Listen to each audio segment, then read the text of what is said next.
which is part of the Woodrow Wilson School. And I direct its project on peace and security in South Asia. This project has been running for about 10 years at Princeton, and we worry about nuclear weapons in the Indian subcontinent in particular, but also how that is connected to global issues and US policy, among other things. Today's talk is supported both by the Woodrow Wilson School's Office of Public Affairs and by the Trans-Regional Institute and Princeton's new program in South Asian Studies, which was recently announced. And hopefully this means that there will be more activities to do with South Asia as the program in South Asian Studies gets settled and is able to get itself organized and bring speakers in over the next year or so. Let me introduce today's speaker, Dr. Ayesha Siddiqa. Dr. Siddiqa has a PhD in war studies from King's College in London and is currently a researcher and writer based in Islamabad in Pakistan. So we're very fortunate to have her here. She was a correspondent for Jane's Defense Weekly, and for those of you who know, that's a leading international publication on military affairs. She's also a regular correspondent for a leading Pakistani newspaper, the Daily Times, and you can read the newspaper and her columns on the internet. She's the author of 2 books on military decision-making and political economy in Pakistan.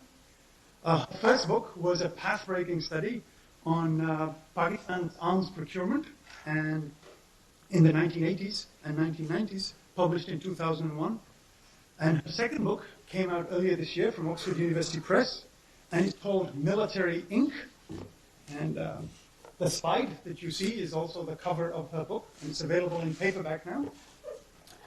And this book really documents for the first time the political economy of the Pakistan military and its relationship to the country as a whole and the implications and effects that it's had.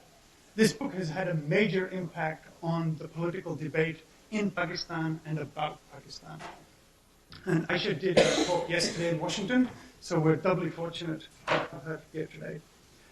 Her newest project, now that the second book is done, she's already started to think about a third book, is an exploration of the political economy of marginality and extremism in Pakistan, which, as I'm sure you can imagine, is a very important topic given what's happening in Pakistan right now. And the title of Dr. Siddiqa's lecture today is, Can Pakistan Become a Democracy? I'd like to welcome Dr. Siddiqa.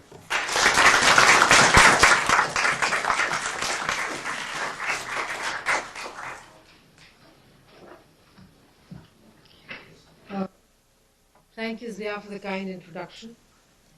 I thought that today's topic would be of interest to a lot of people, not just Pakistanis. We have lived there, grown up there, hoping that one day things would become more normal. We would one day have democracy. But today, for the rest of the world, around the globe, there is a lot of interest in what happens in Pakistan. And, very clearly for 2 reasons. First is that, world is really a very small place. We're all interconnected. And what happens in one country does have an impact on the other. And secondly, what happens in one country is important for another, becomes doubly important since the nature of threat has changed all over the world. We're not dealing with state actors, we're dealing with non-state actors. And these non-state actors are not just, there's one way of looking at them, which is that, they're genuinely mad. And they have no agenda, whatever their agenda is totally unacceptable. The other way to look at them is that, yes, they have an agenda. And it's important to understand where does the agenda come from. What is the environment, what is the social, political, or socio-economic environment which generates those people And I think from that perspective, what happens in Pakistan or in a number of other countries becomes important for the rest of the world. So the next 20-25 minutes, if that's the time I have, I'll try to explain Pakistan, and I'll try to explain why, firstly, I think democracy is important, and secondly, how do we get there? I am a strong believer in political process. I mean, democracy is part of the political process. Democracy cannot be an end in itself. It's part of the political process and it's part of the political space that a society gets for itself. And unless you have those political spaces, unless you have free will, or relative free will, you're not going to stop thinking about, unless you have that, you will not think of manageable ways of managing relationships within the state, between the state and society, and within the society. When I look in Pakistan, which has not had the benefit of democracy, it does not have a strong democratic tradition, the more I look at it as an analyst, as a researcher, the more I'm convinced that that's what is needed for the country today.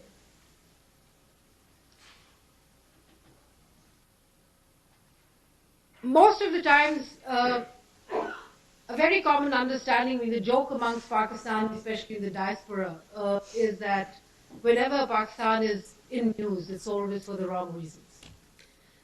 Anytime, the word Pakistan is mentioned on any television network, you get terribly nervous. It must be something wrong they would have done. Pakistan government itself admits that Pakistan suffers from a serious image problem. Yet, the government also has a serious problem in admitting that this image problem is not just linked with how Pakistan is perceived, but the perception itself is linked with the kind of society and state that's being created. So we need to have, we need to go to a normal course of events. We need to become a much more normally breathing society, and for that reason, the strengthening of the political process is essential. I mean, right now, what has happened, what is happening in today's Pakistan is that it's not just the political parties on the back foot. It's the political process which is in danger itself. If anybody is familiar with Pakistan and Pakistani politics, then it's quite apparent that you do not necessarily hear a lot about mass protests there. And one of the explanations for that is that political process has almost died in 60 years. It's definitely starving. The question is that, the issue is that without strengthening it, we cannot get to a situation where people stop thinking of extreme options. Now, how do you get to democracy? I mean, if I've managed to convince you that democracy is important in Pakistan too, then how do you become democratic? Now, for that, let me say that from what I've heard and what I've been told, there are two ways to get to democracy. It's either the American State Department's way to democracy. It's almost like a my way or highway kind of situation. The American State Department's formula for democracy in Pakistan is what you probably are seeing today, which is it wants to have a marriage of convenience between General Musharraf and Benazir Bhutto, both considered as liberals, fight the extremists or fight the mullah or fight conservative forces, hoping that one day political parties will strengthen, there will be a transition. This is what is termed as transition to democracy. But let me, before getting in the details of that, let me, for the benefit of those who are not really familiar with Pakistan's history, just lay out some of the historical facts. Pakistan was made in 1947. In 1958, we had the first military government. It came in 1958, allegedly trying to deal with, to get rid of corrupt military, civilian governments, corrupt and inefficient civilian governments. They continued till 1971. 1971, once the military lost its second war with India in 1971 and also lost half of the country, it went back to the barracks. And for 5 years, we had civilian government of Zulfikar Ali Bhutto, who was Benazir Bhutto's father. Unfortunately, things did not improve. And in 1977, we had the second martial law, the second military government by General Ziaul Haq. Those wonderful days of CIA-ISI cooperation, there were a lot of funds which were pumped into Afghanistan through Pakistan. Those were the days and age when, even for American CIA, it was wonderful to have mullahs there, to have orthodoxy in the area. And then he continued till 1988. General Ziaul Haq died in a mysterious air crash in August 1988. And that was the second time when Pakistani civil society got rid of a military general. And then what we have is 10 years of unstable democracy, which means that every 2 years governments were changed. Every 2 years governments were sacked, elections were held, and another regime was brought in. Why? How could they do it? Very simply, because under General Ziaul Haq, they had introduced a new mechanism in the Constitution, which is known as Article 58B. What this Article 58B does is give the President of the country extraordinary power to sack a government. And that's what has been being continuously used since the mid-1980s. Then, of course, there was economic instability, there was political instability, and then 1999, October 1999, the military returned to the corridors of power a third time, with General Musharraf in the private seat.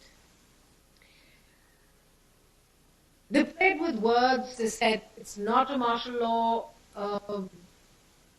The army chief and the president is not a martial law administrator, but he is the chief executive.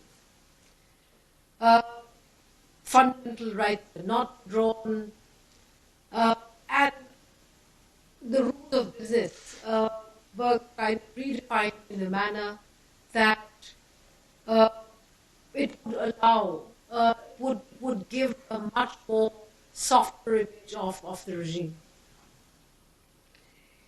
Then, in 2002, democracy was, or guided democracy was reintroduced in the country. And then we've had the government, we've had this parliament, which they claim has continued, will continue to finish its term of 5 years. And we are at a point when there is a crisis building up again. And the crisis is on Musharraf's uniform.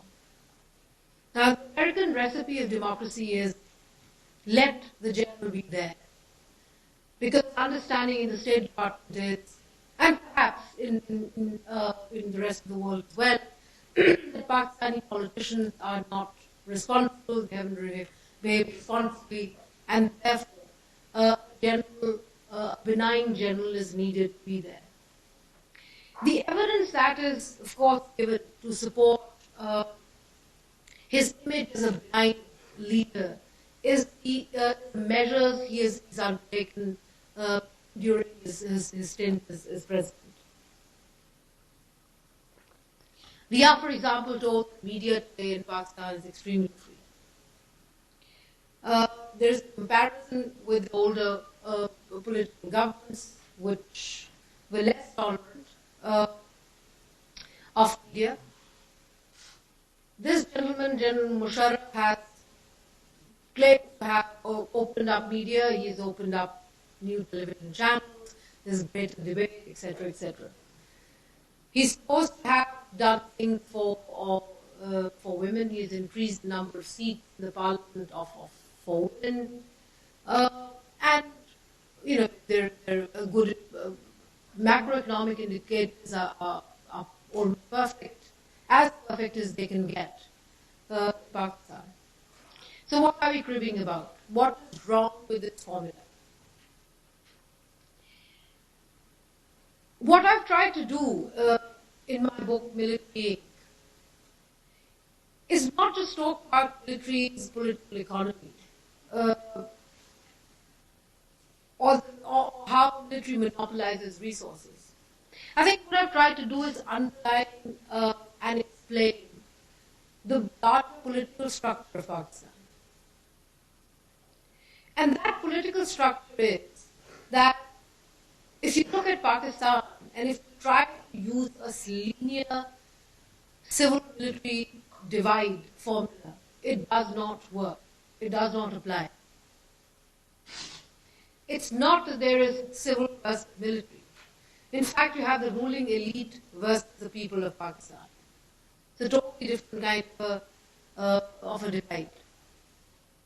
So, political leaders continue to negotiate with the military. Political leaders continue to accommodate the military and collude with the military to suppress political freedom, to suppress the entire democratic process.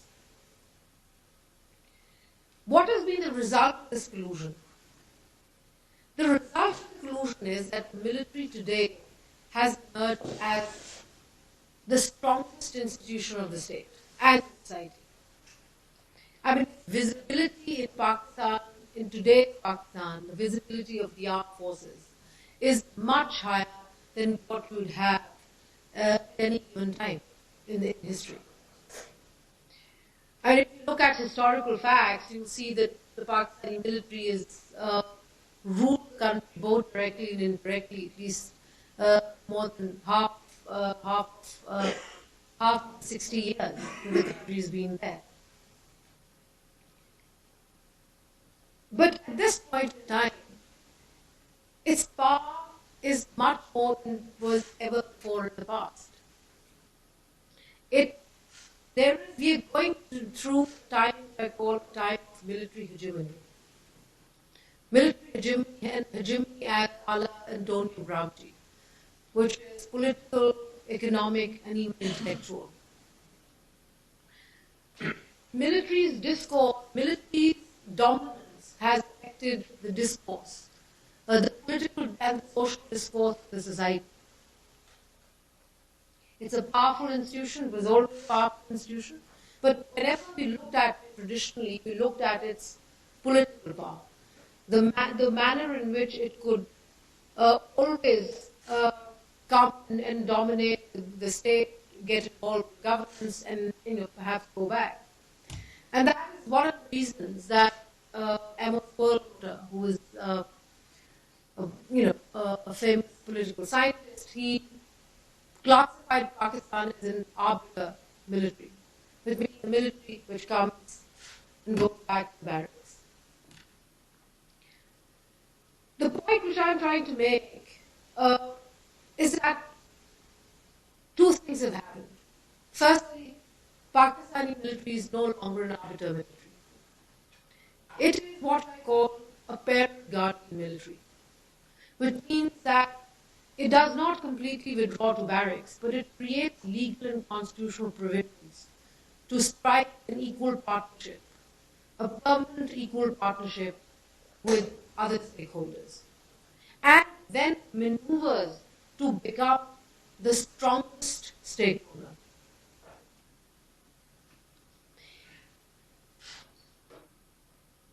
It's not, the institution is no longer just significant for what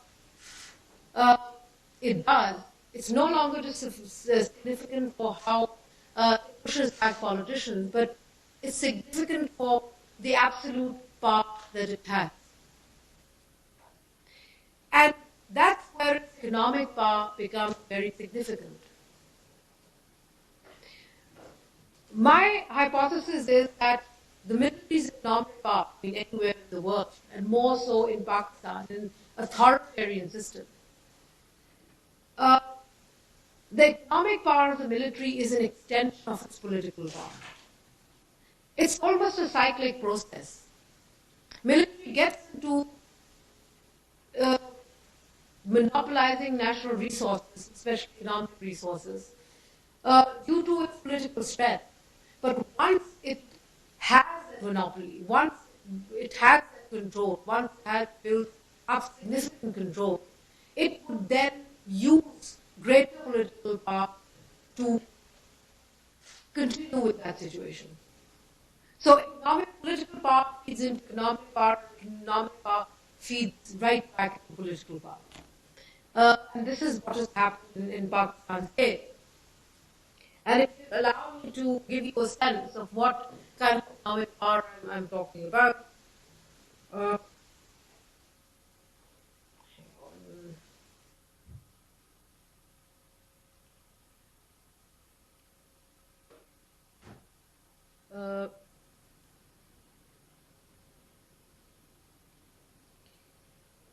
See, military economy operates at three levels. It has institutional presence, it has extra-institutional presence, subsidiaries, groups, and you have individual involvement as well. It operates in formal economy, it's in informal economy, and it's in legal economy. And especially when you look at the portion where you have individuals, it's very interesting. There's a lot of corruption of senior officers, which operates, and this part of the portion of the economy, of course, is less quantifiable and extremely intransparent. The difficult thing about this economy is that it's very difficult to quantify. There is very little accountability and hardly any transparency. They have at the first level both formal, and they operate both formally and informally. Informally, they have more than 100 projects, which includes bakeries, gas stations. They're known to impose taxation on national highway against any law authority.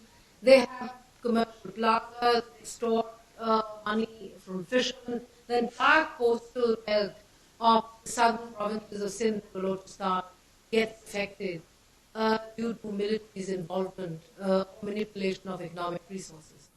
The 20 or more lakes in the southern province of Sindh are controlled by the military. The fishermen, poor fishermen who used to depend on these lakes for their livelihood, have a problem there. Then there is a more formal presence, institutional presence. There are two organizations. There is National Logistics Cell, was opened in 1979, around early 1980s. It's one of the largest transportation giant it has the largest transportation fleet in Asia. Then the Frontier Works Organization, and according to official figures, the worth of FWO's assets is 141 billion. And these organizations use their influence, they use their position as a military organization to get contracts and and to capitalize on their influence. Then there's the second level, which I call the level of subsidiaries. And here we talk about 5 foundations. The first one, the oldest foundation, was started in 1954 from the War Veterans Fund, which was divided between, after the British left, between India and Pakistan. India distributed the fund among the soldiers. Pakistan set up industries. And at that point in time, perhaps it was essential to set up industries. The private sector was fledgling. The public sector was also weak, and therefore the military decided, in the name of national development, to start industries. Now, the problem with this kind of approach is that it's very difficult to draw a line. I mean, at what point will a general, for example, decide against his own or fight against his own missions? And it started off in the early 1950s. The political power to manipulate resources and to manipulate the country's politics were used by the generals to benefit themselves. So, on the one hand, you have this picture. I mean, all these industries, military today, this one foundation is into producing cereals, fertilizers, they're into oil and gas, they're into electricity, power generation, they're into education, and they're into cement production. Pakistan is an agricultural country, so they are producing fertilizers as well. And interestingly, oil and gas is a very important sector. A similarity, a similar case to be found in, for example, Iran. Iran's paramilitary force, Pakistan, is today one of the biggest stakeholders in oil and gas. So these are critical sectors that this foundation is in. Then you have a second one. Now, the purpose of opening the first one was to provide welfare for soldiers. It was a private service organization, and one would have been quite happy if they'd stuck to that. But in 1971, a second organization, which is a more burdensome organization, was set up called the Army Welfare Trust. It is 41 projects, which include, they're into finance, banking and finance, they're into sugar production, they're into pharmaceutical, travel agencies, they're in the aviation business, they do farming, then construction, real estate, etc. Then the Air Force wouldn't be left behind. They said, well, hang on, we want a separate World Foundation as well. So they opened up a foundation which runs 11 projects. They were running an international airline as well, which couldn't make it. They were heavily in debt, couldn't run it, so it was backed off. And then the Navy, which opened its own foundation called the Beria Foundation, which is 23 projects, and they do farming, dredging, bakeries, paints, coastal services, shipping, shipbreaking, etc. There's a fifth foundation as well. It's the Ordnance Factories. Ordnance Factories opened up its own welfare foundation. We're getting to a point where every unit would probably want to have its own welfare foundation. Then you have the most difficult to quantify portion of the military economy. And this pertains to the benefits in which individuals, retired and serving, enjoy. Military today, military in Pakistan has control over 11.58 million acres, which is 12% of the total state land. Out of this, 6.9 million acres has been distributed among military personnel for personal use.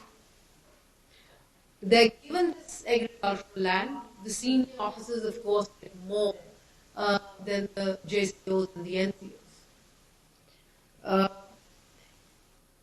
This is a British tradition.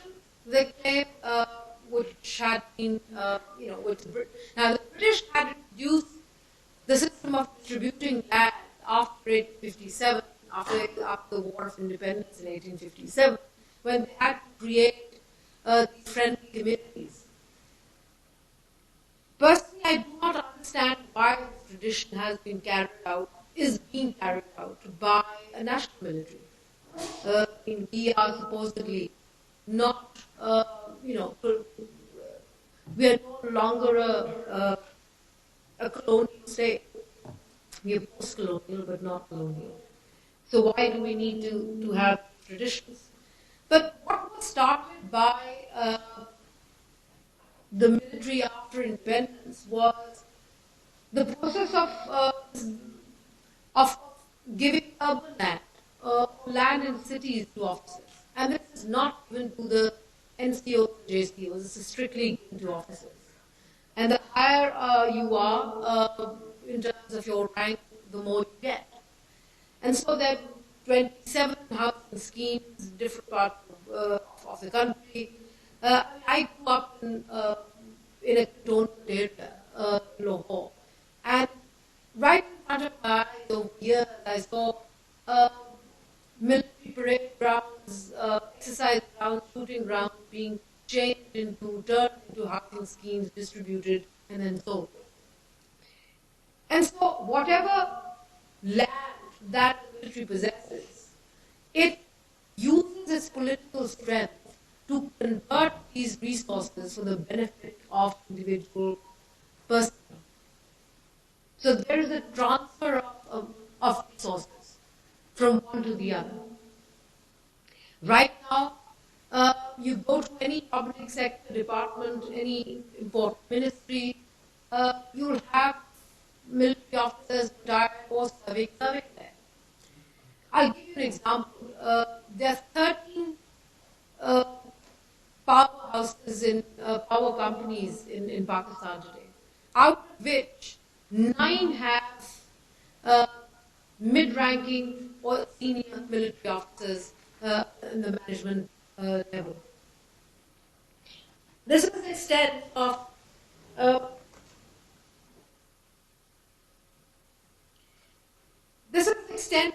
how big their economy is. I mean, if we want us to calculate it, my assessment is that we are looking at minimum of 6 to 7% of GNP.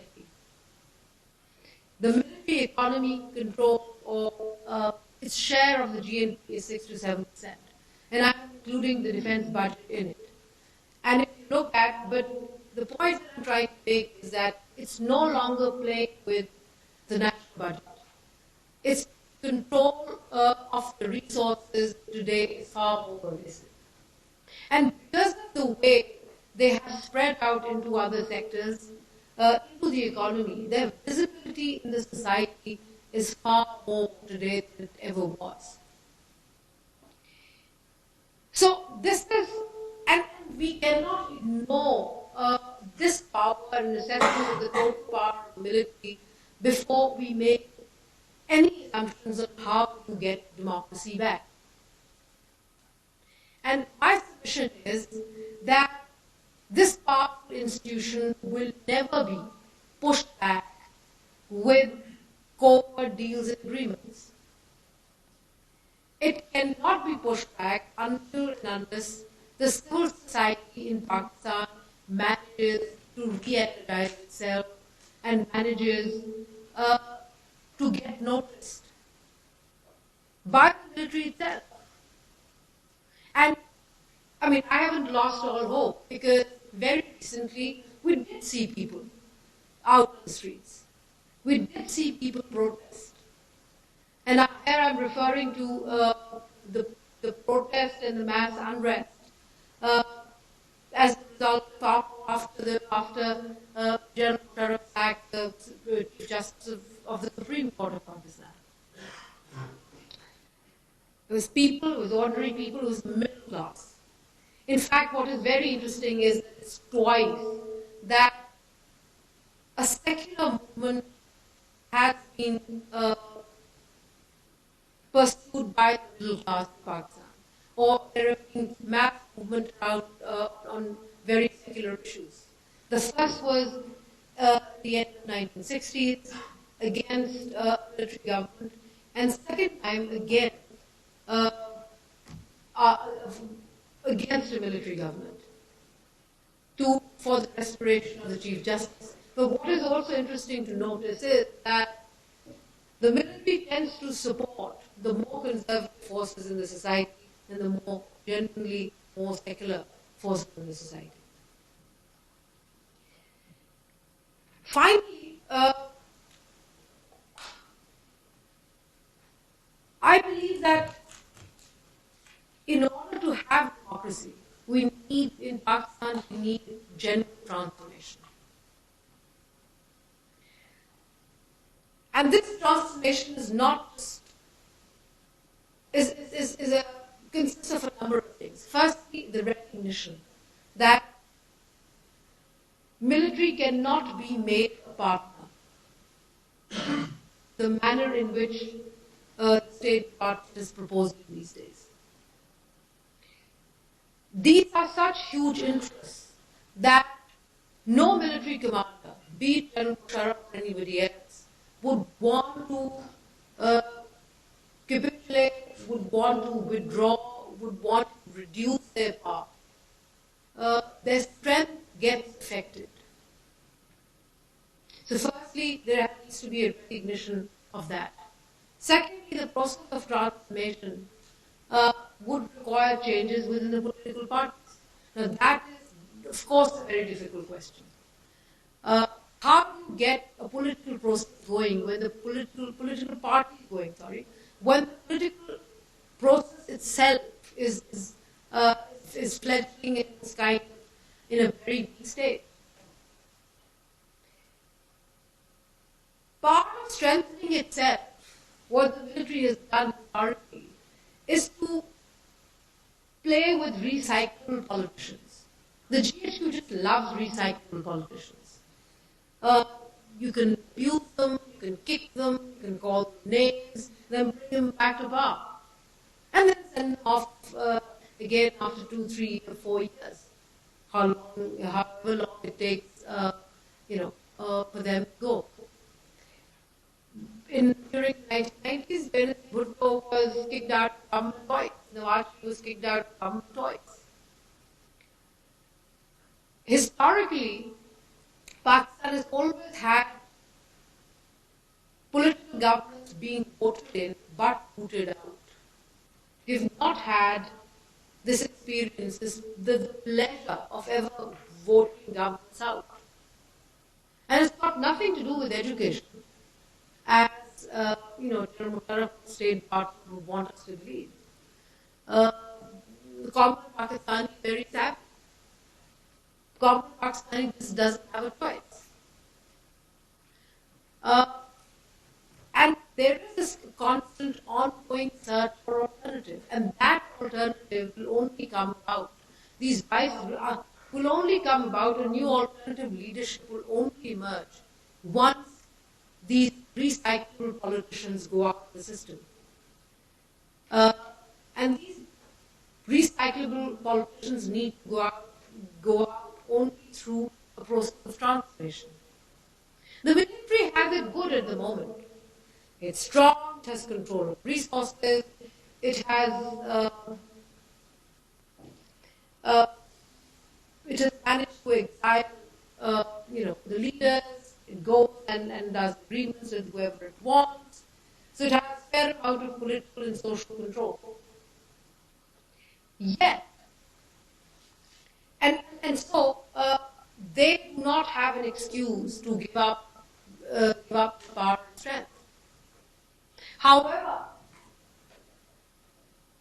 I do not believe that a Singapore model is going to necessarily work for Pakistan, in which transition grows gradually, or in which a country transits to democracy much more naturally. Pakistan's history is such, our historic experience is such, that political forces or the civil society, at times has been dormant for years, and then still deep down very conscious of what the rights are. And I think it's very essential that we have that transformation, that to get that transition. In fact, we cannot have transition, even transition, without a bare minimum of transformation. And without that, I don't think that we'll ever be able to, in Pakistan, improve the image of the country. Thank you.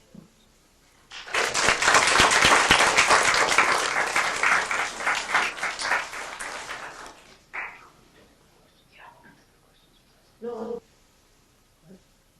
Dr. Siddiqa is happy to take questions.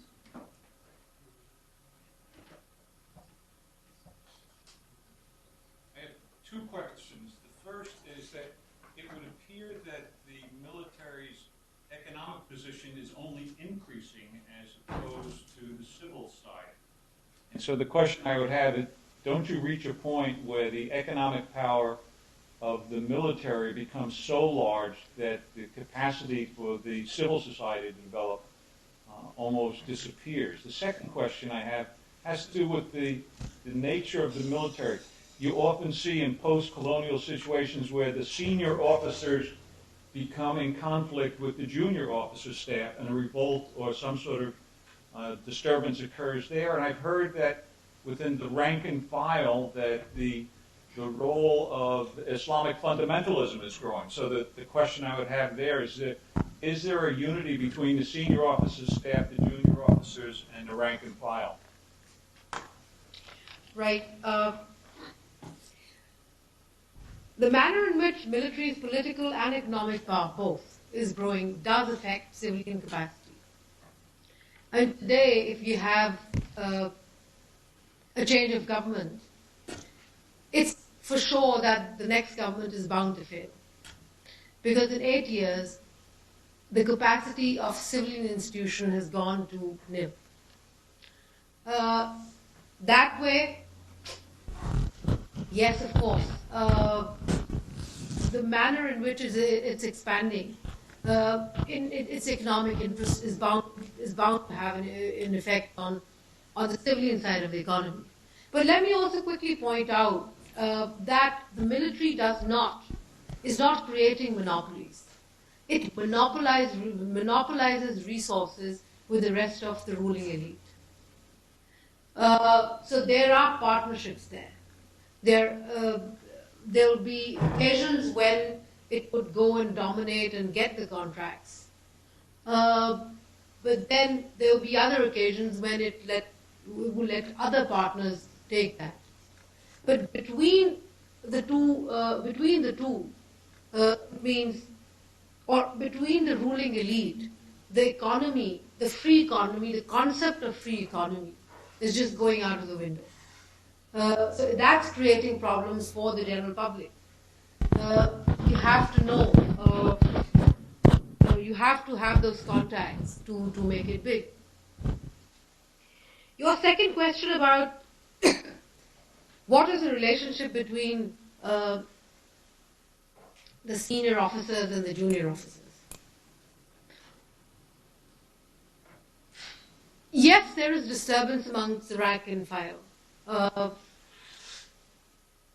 You might have read this news about 250 army officers who surrendered. The question naturally which comes to mind is, which army surrenders without firing a shot? So then another question which comes to mind is, hang on, what's happening? Of course there are problems.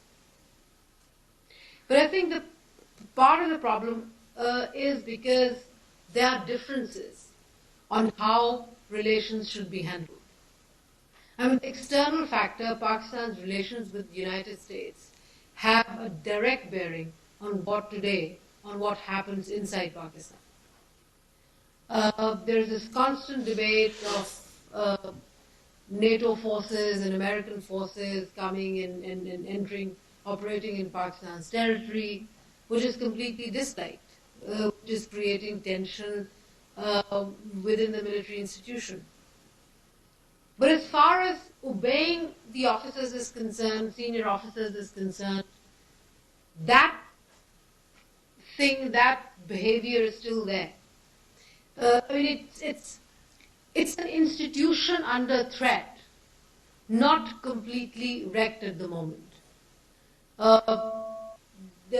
The officers would be unhappy with the commands, but would then go and carry them out. In Waziristan, where the battle is going on against the Taliban and the terrorists, the Pakistani army is taking a lot of beatings. So there are people who are going and doing the job. And therefore you have dead bodies coming back. But the problem is that the issue is that this is creating great problems. And that external policy has a direct bearing. I'm struck by a similar involvement of the military and in the wealth of the country that you describe in Pakistan. Doesn't the similar kinds of things occur in China, in Burma, in many of the Latin American countries? What's the difference with Pakistan? So what I've tried to do in my book is not just look at Pakistan, but look at the military capital as it has evolved throughout the world. In fact, one of the theoretical problems is that after the end of the Cold War, the security sector has redefined itself. And yet, the intellectual discourse on the security sector is not restructured accordingly. So military capital anywhere in the world has kind of grown. It's grown in the United States, it's grown in China. You're comparing, I have a lot of comparisons in the book between Turkey, Indonesia, Pakistan, China as well. So it's not short on those comparisons. Now, the difference between, for example, what's happening in the United States or China and what's happening in Pakistan is that the kind of exploitation that a military does is directly affected by the kind of relationship it has with the rest of the stakeholders. For example, in the United States, the corporate sector has a very good relationship with the military. In China's case, the military is a dominant institution, but the more dominant institution is the Communist Party. So, in 1998, the Communist Party ordered the Chinese PLA, the armed forces, to disinvest from all its stakes from the service industry, which they did. Now, is it possible in Pakistan? It's not. Because when the military itself becomes the state, when the military becomes so absolutely powerful, then it's very difficult to push it back. And that's what I've tried to suggest, that with that kind of power, when it becomes a controlling authority for distribution of resources or for running the state, then you cannot have, easy options. India and Pakistan were one country before 1947. So why did Pakistan go more towards military and India didn't? What distinguishes the differences?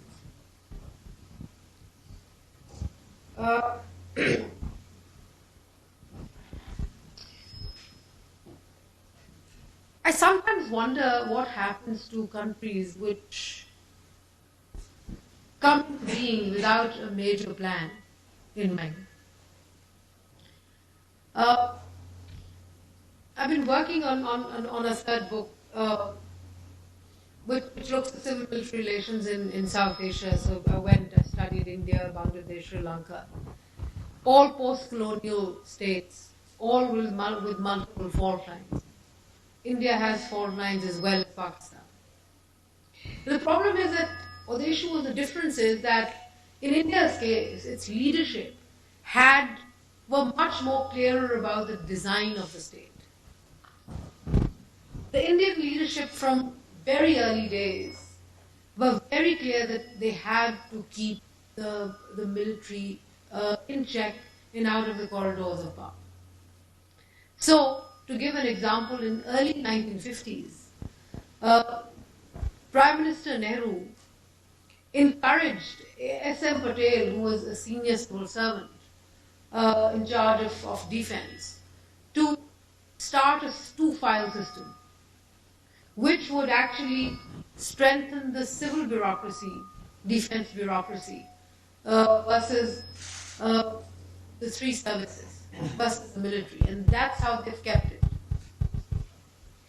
In Pakistan's case, there's some tactical and simple reasons why it couldn't. I mean, it's an embattled state. In 1947, soon after, months after its creation, it found itself in war with India, a much larger neighbor, a neighbor which did not definitely like it. When you talk about 1947 with an Indian, even 60 years hence, you'll find that our historical memory of 1947 starts from totally different points. I call it independence, and Indians call it partition. They would weep about it, I'd probably be happy about it. So, it's two different kind of memories. So that is one. But I think more than that, a more substantive reason is that the leadership of the early days had absolutely no plan whatsoever how to manage the armed forces. They engaged the military in a war in 1947 without creating a plan to develop a patron-client relationship with the military which favored the civilian. It completely lost control. I mean, within months after independence, you had the first war, and after that first war, for the first few years, 70% of the national budget was spent on defense. I mean, the priorities of the state changed completely, and you could never take back that control after that.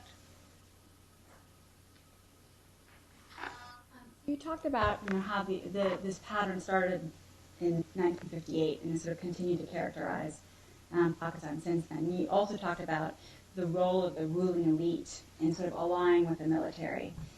In your opinion, did this alliance start already back in 1958? And can you talk a little bit about why you think the ruling elite decided to ally with the military? See, the first martial law in the country was actually not brought by the military. It was brought by a civilian bureaucrat and politician. The main design for the Pakistani state was that of a bureaucratic state. You see, when Pakistanis get very cynical, they always say the state was not made for me. Not made for the common people. And you have to read through that cynicism to find out why they're saying that. It's actually designed as a bureaucratic state in which politicians or the political process was only meant to get legitimacy, nothing more. And legitimacy is something we've always fallen short of in these 60 years, be it civilian governments or be it military governments. So, what the civil bureaucracy thought in 1950 was that they would manage to establish a superordinate-subordinate relationship with the military. The military is a tool of authority and therefore will assist them in running the state, in running the unruly masses. Didn't prove right, because within 12 days the military said, hang on, I'm the one which brought you to power. Why shouldn't I enjoy it more than you do? So I'll come in and grab power directly. But that kind of a relationship has always remained. what I find most amusing is that politicians, more than anybody else, refuse to understand how military ultimately manipulates them. And let me share my personal story with you. When I was writing my book, the second book, Military Ink, I was at the Woodrow Wilson International Center for Scholars in Washington, D.C.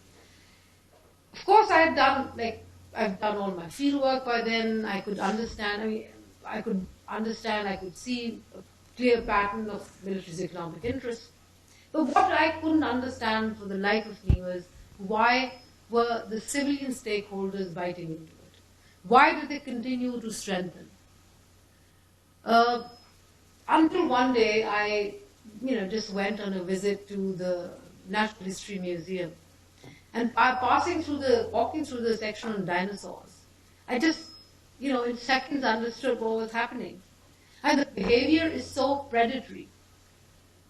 And predatory environment is where the leadership, combined leadership, military, civil, whatever, is driven by short-term gains rather than long-term objectives.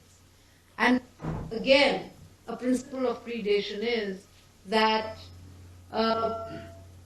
the weak are replaced by the strong and strong by the stronger, and therefore there is no room for permanent loyalties and ideologies. And that's what we see. We have entered a predatory cycle. Perhaps another country in South Asia which is predatory, Sri Lanka.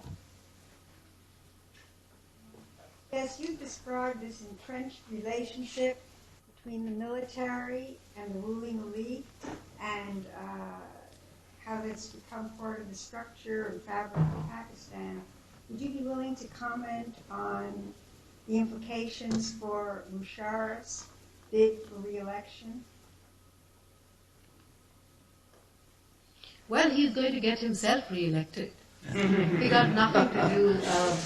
He says, I'll get re-elected at all costs. So it's already, the results are already there. I mean, I shouldn't even bother going to the polling station on whenever the elections are held. It's very clear. Benazir Bhutto believes today that military is the only one which will bring her back to power. And being in power is important, to be able to put in a word. Now the problem is that this approach will not help. In fact, I'll tell you what is a greater threat if a political process is allowed to die in that society. It's bound to give rise to greater extremism. And it's not an issue of religious parties, strengthening of the religious parties. It's the issue of people considering, imagining extreme options. And people always think about extreme options when they have no other option left. So yes, the elite will probably, part of the elite will have General Musharraf there, because he has support of his army generals, because this is the only institution which matters. But where is this going to be? Where would this kind of an arrangement take the country is a separate issue. In the 21st century, if you mention the word democracy and Islam, or Islamic country, you would think of the experience of Palestinians and Hamas and how a democratic election was not respected. My question, is this a naive thing? I mean, is the Palestinian situation kind of unique and the problem will not be repeated in Pakistan? And is there a reason why it will not be repeated? Or is there any sort of similarities? And within this vein, does the fact that Turkey, the army in Turkey is controlling or protecting secularism, is there a role for the army like Turkey in Pakistan? So that's what the Pakistani military imagines itself to be.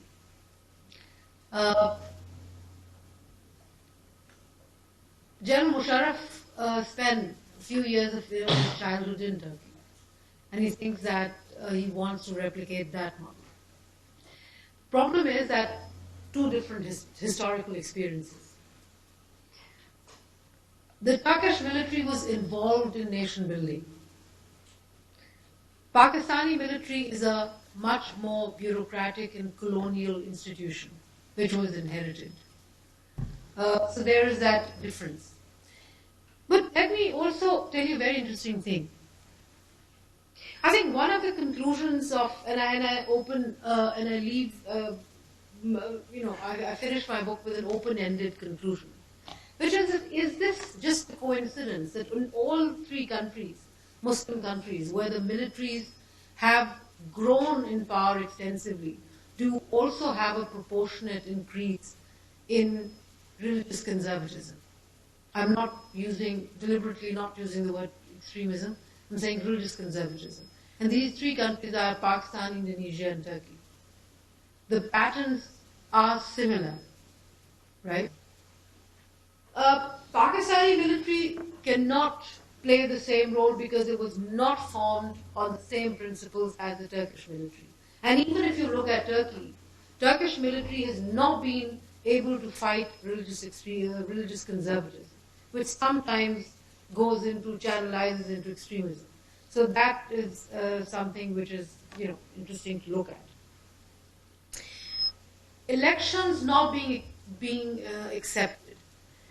See, what happened in Palestine in the case of Hamas and elections there is almost precisely what is happening in Pakistan today. Majority of the Pakistanis, if you were to have, I'd like to bet my life on it. If we were ever to have free and fair elections, the people of Pakistan would probably not come out to support this kind of a shady agreement. People are tired. There is a natural process of history. And especially when you apply it to Pakistani history, it's the following. Civilian regimes lose their legitimacy. They cannot deliver. A military general takes over, claims that he's going to bring corruption, inefficiency to an end, that he would improve governance. 8-9 years, doesn't manage to do it. Another change, right? And if you look at Pakistan's history, we have 5-6 years of so-called political rule, 9-10 years of military rule, then civil rule, then military rule. Now why?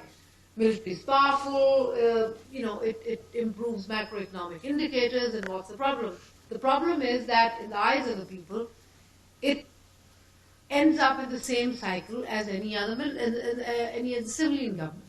And the greater problem is that you can't even remove them. I can go and vote, one of my corrupt political leader out. What am I going to do with General Musharraf? He's the army chief, right? How can I boot him out? How can I even vote him out?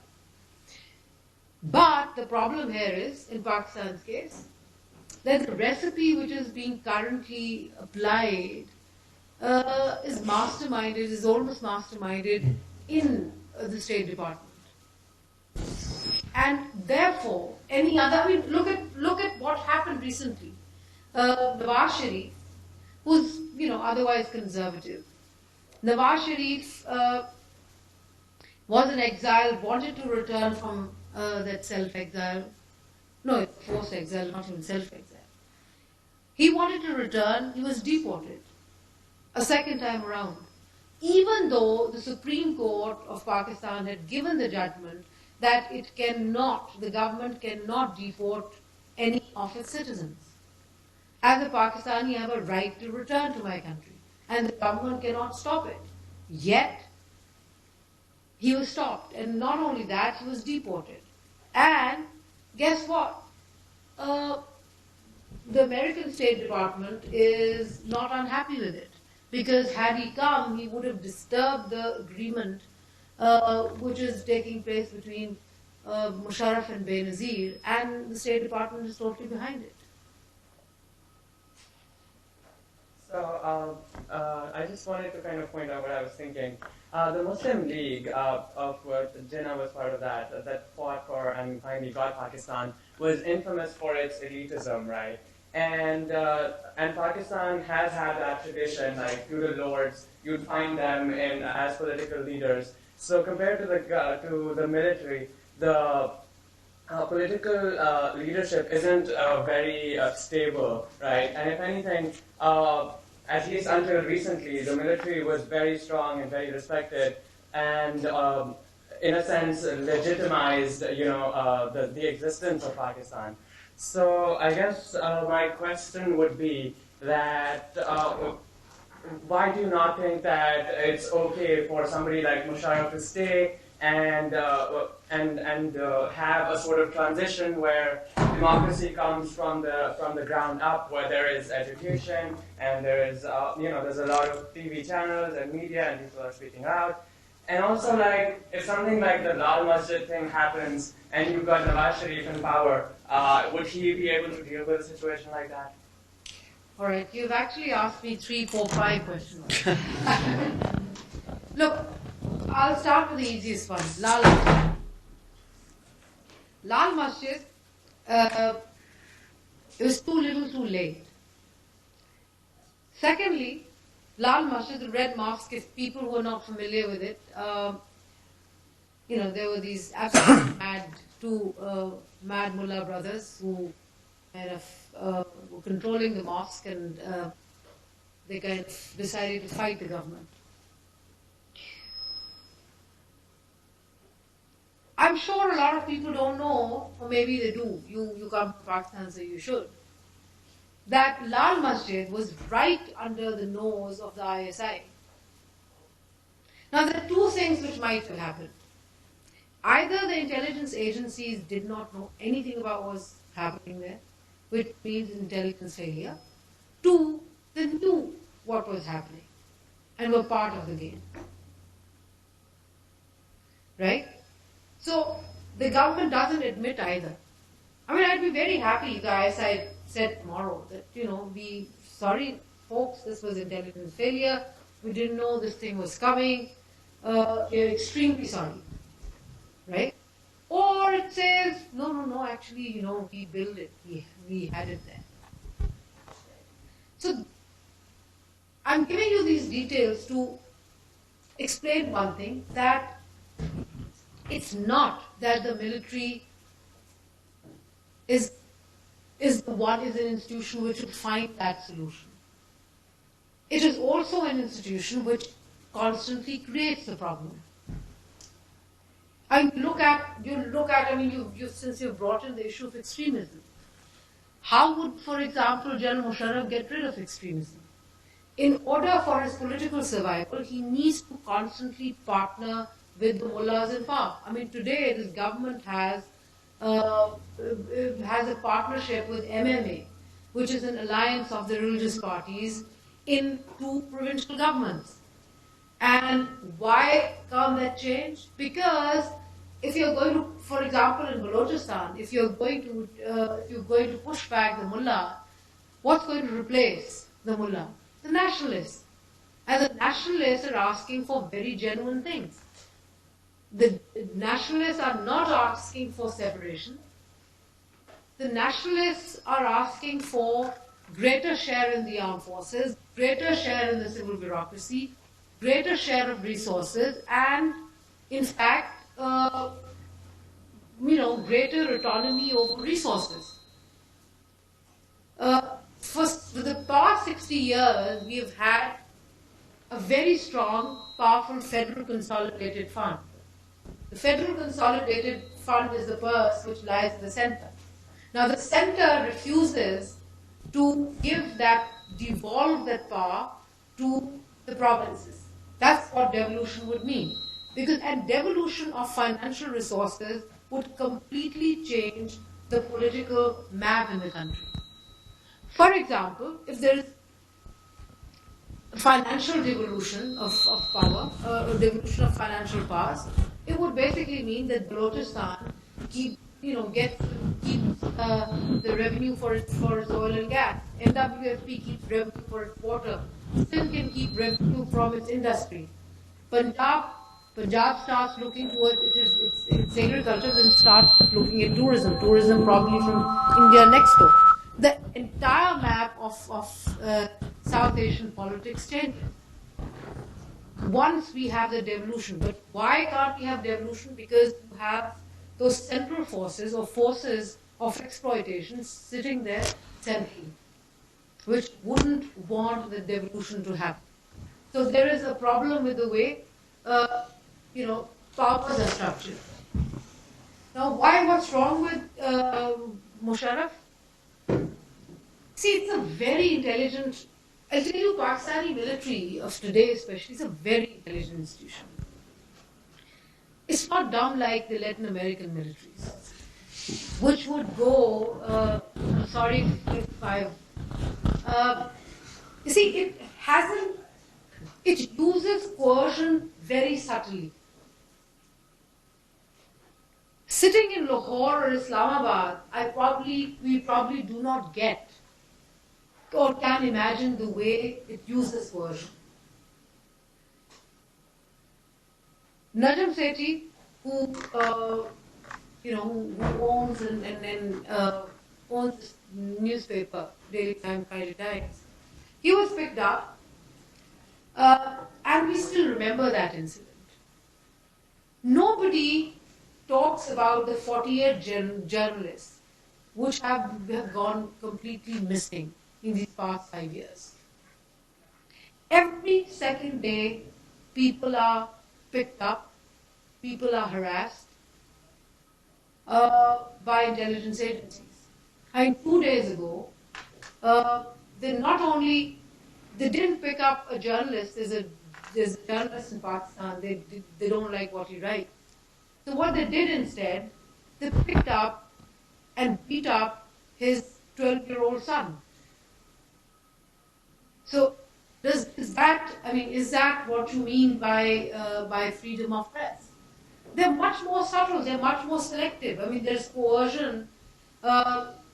There's no coercion in the streets of Punjab, but there's coercion in Balochistan. You have an entire province, frontier province, up in arms, and the military it uses arms against them. So it's very subtle. It's so subtle that it's actually made the world believe that it's a very benign and kind institution. I'm sure though there were legitimate concerns about coercion and so on, but I'm sure you remember the era of Nawaz Sharif and Benazir and the supposedly civilian governments of Bhutto before that as well. And I guess the coercion was there perhaps even more with the media, especially. But that's not my question. I want to refer to what you said earlier on about the Pakistani people being politically savvy enough to, be able to elect their own ruler who would take them out of all this conundrum. I'd really seriously, coming from Pakistan and having seen elections there and the way, people would just go and vote for their own feudal lord or vote for the person who gives them a proper, meal or langar as you'd call it in Pakistan. Do you seriously think, I'm sure I'm pretty much against Musharraf myself, but then alternatively, do you think if Pakistan is thrown into a pure democratic system as you'd have it, do you think the Pakistani people would be able to come up with a ruler who would be able to or would be legitimate enough to take them out of the situation that they find themselves in now? Right. See what you were saying. Let me quickly come to the earlier point you made.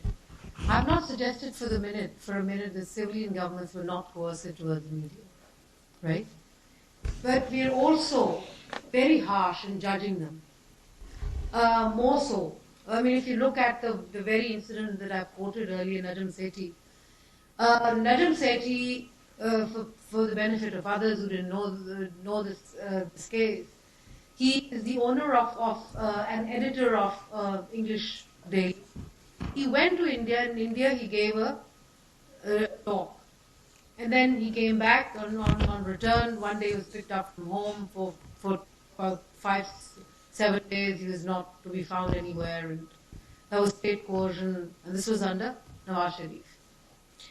Let me tell you 2 facts. One, in fact. And that is that the report on which he was picked up was sent by the ISI. Right? The army it was the army which was highly upset with what he had said in India. And of course, this is not to condone the behavior of and responsibility of the Prime Minister. Nawaz Sharif was the Prime Minister. He should have not done that. But you see, my argument also is that Nawaz Sharif, Benazir, Musharraf, they're all part of the ruling elite. They will, they have their own interests and they have common interests. They're very authoritarian. I mean, Pakistan is not just a military authoritarian state, it's a civil military authoritarian state. And that needs to be understood. Coming to your question of, you've challenged the fact that,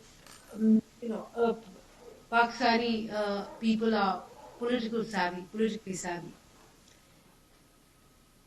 I still believe they are.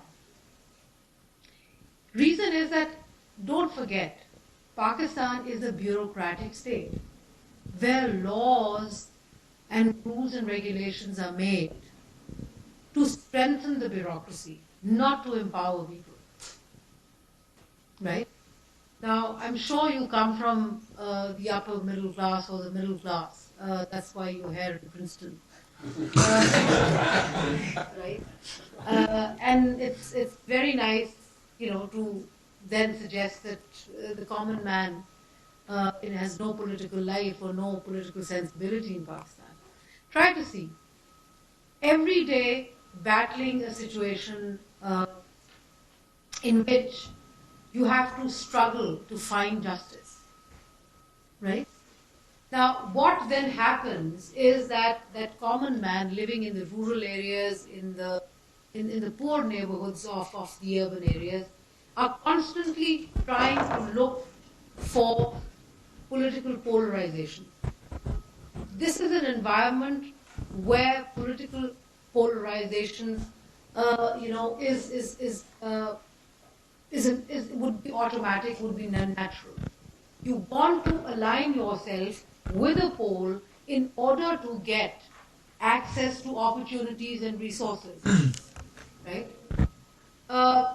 And therefore what happens is that you have the same kind of people coming back over and over again. Now, let me remind you, very intelligent Mr. Musharraf had promised us that he would bring us an alternative leadership. Even he couldn't do that with all his coercion and force. Reason being that, there are so many, he has to stay with the same powerful poles as anybody else. Now, that system would only correct itself once you have democracy there. And by the way, democracy is not just a process of holding elections. You have to remember that. It is the process where a host of institutions become autonomous and strengthen themselves. The judiciary, there are systems of accountability.